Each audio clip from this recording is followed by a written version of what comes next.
There are two ways. One is which a part of which I answered when Nilesh asked the question, is be the change you want to see, which means if you believe that stories is a great way to bring, to communicate, start using stories yourself.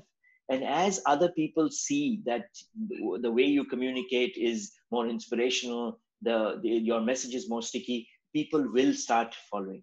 The other is to get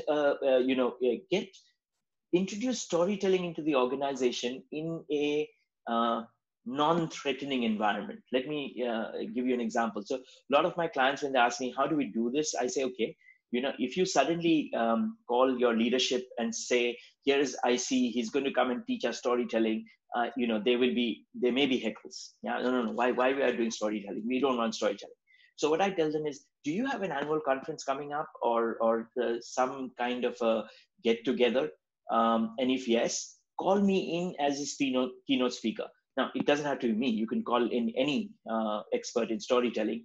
And, in a conference environment, is just another person coming and giving a speech. I mean, you had Navjot Sidhu to Harsha Bogle to, Captain Raghuraman, someone coming and speaking. Yeah, I come and speak. It's non-threatening. And use that person, that expert, to show how storytelling can be very powerful. And then when that is over, ask people, do you think we should get this into our organization? How many of you would like to learn this? And take it then as something that people want to do rather than what you're thrusting them to do.